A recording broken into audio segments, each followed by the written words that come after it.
G'day everyone, Marc here from Marc and Cars. Thanks for watching the channel today. Today you find me admiring a 1982 Porsche 911 SC Targa. So I thought I'd take this opportunity to talk about the Targas, a little bit of history about the cars, the body style that Porsche has really made its own over the years, and let's have a bit of a close look at this car. So I won't talk too much about the history of the 911 model in total. We'll come back to that in another video, but I'd just like to talk about the Targa body style of the 911.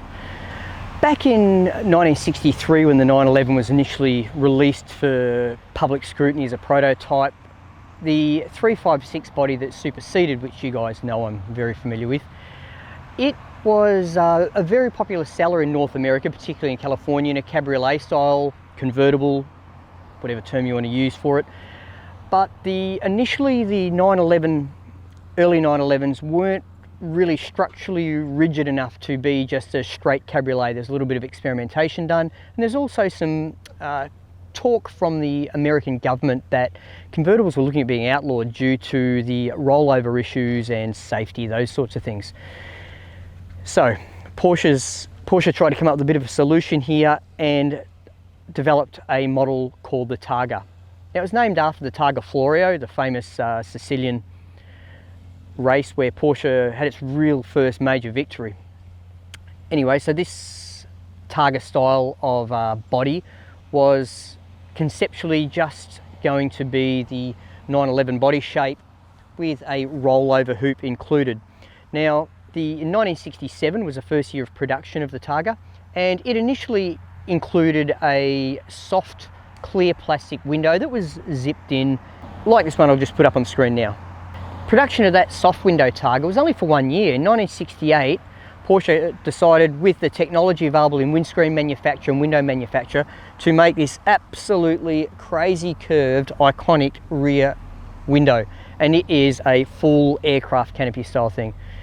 Very Porsche this window is, so recognisable, window shape, that sort of thing. And I think it really complements the car, especially the Targa shape.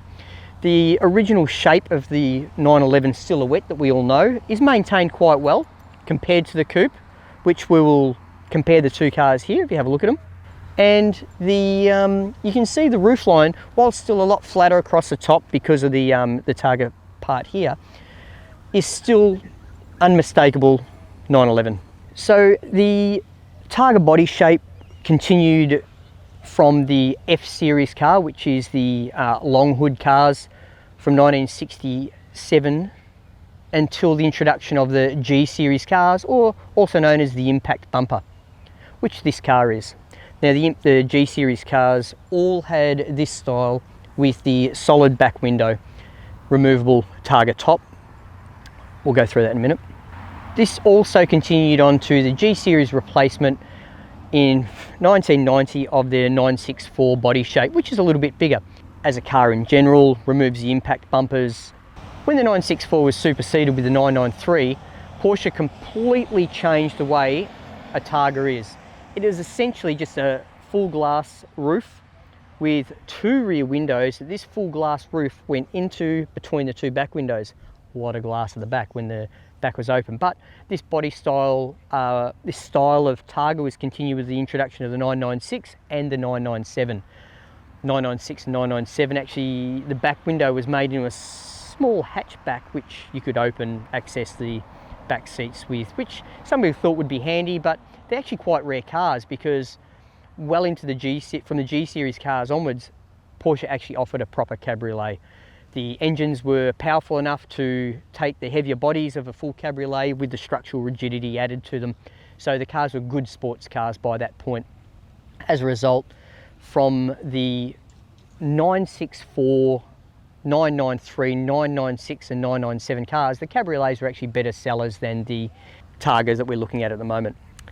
Also, the Targa cars were, or the Targa body shape, sorry, was reintroduced in 2014 in the 991, and it was a masterpiece in my opinion.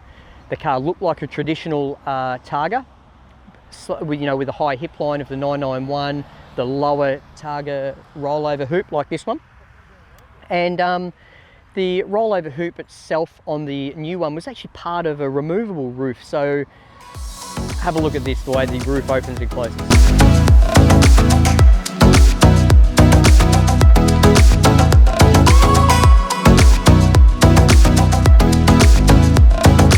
On completion of the roof opening and closing, it retains its Targa look.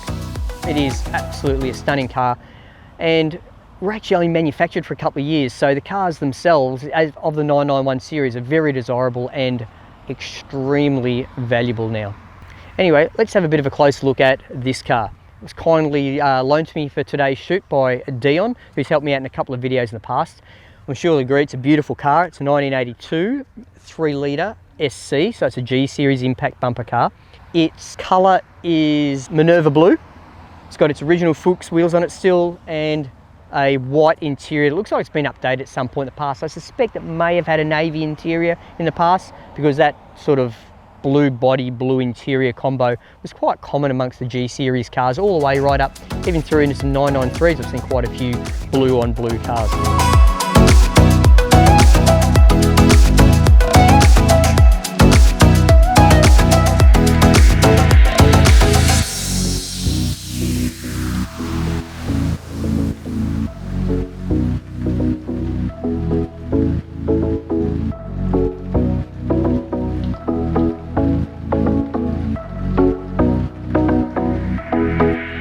Let's talk about removing the Targa top in a 911 Targa.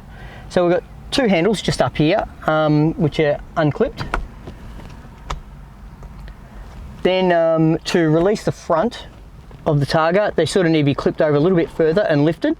And if you slide it slightly forward, you can then come out of the car, and it's a one-person job. It's not that heavy, so lift up the front, pull it forward from the back, and lift off. Now, they're actually quite well designed, as a good German product is, in that these soft Targas, they actually have these hinges that are broken and pull up from the bottom, and the whole thing can fold down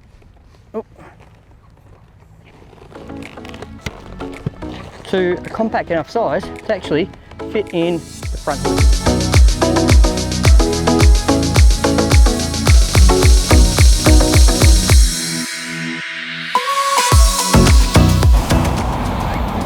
So this is a bit of history of the 911 Targa. I hope you've enjoyed the video. Please, if you haven't already, think about subscribing, share the video. Got any comments, or you can see where I've made some pretty obvious errors in my statements regarding the history of the car, I'd love to read them in the comments.